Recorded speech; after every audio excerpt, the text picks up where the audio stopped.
On Thursday, classified files about the Kennedy assassination will be released, but what might they show?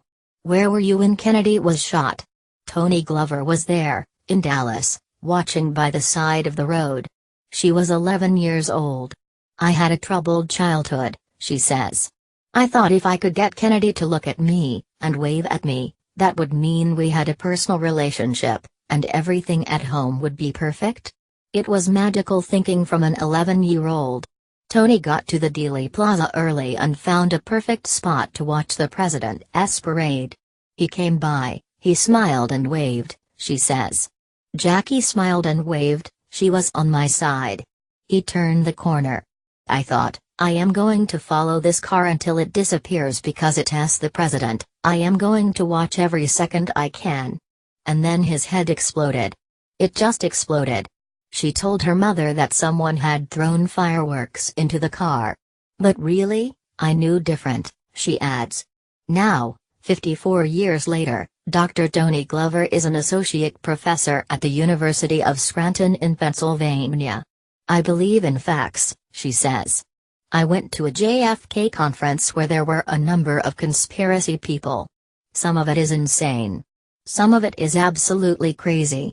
And yet, there are some legitimate investigators that have a question or two that they've almost answered. John F. Kennedy, the 35th President of the United States, was shot dead on November 22, 1963. He was traveling in an open-topped limousine. The governor of Texas, John Connally, who was sitting in front of the president, was wounded but survived.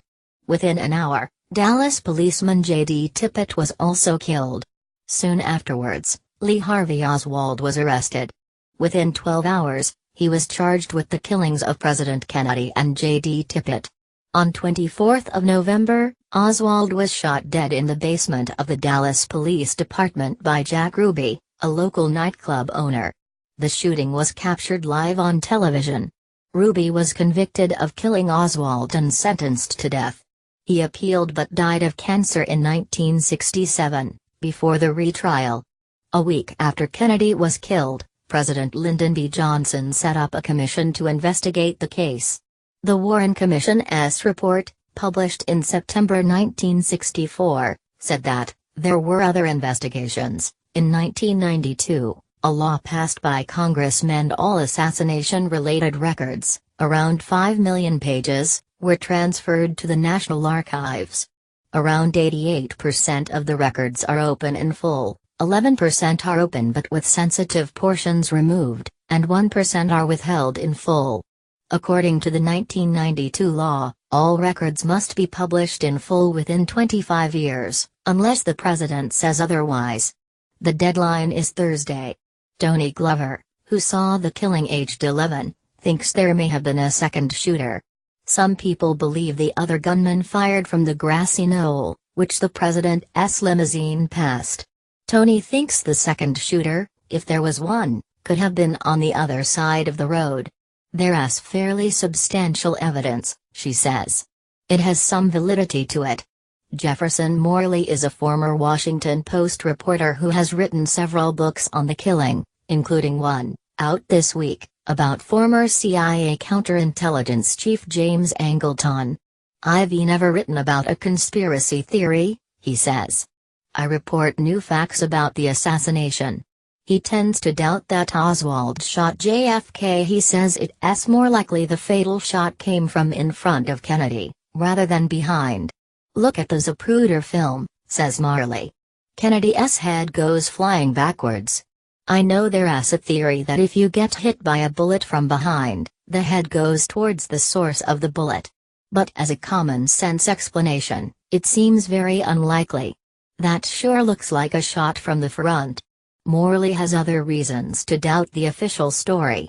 A paraffin test on Oswald's cheek, after he was arrested, suggested he hadn't fired a rifle. The test's reliability has been questioned. John Connally, the Texas governor who was also traveling in the president's car, said he was not hit by the same bullet as Kennedy, contradicting the Warren Commission's findings.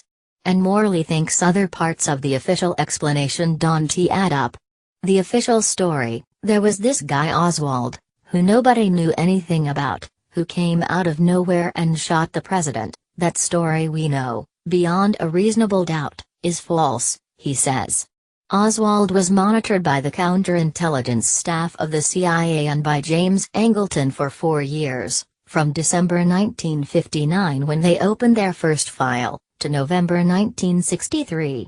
But Thomas Whalen, an author and associate professor at Boston University, thinks Oswald did shoot JFK, and not just me, but in general, historians believe he was the assassin. The big question is, was he involved in a broader conspiracy?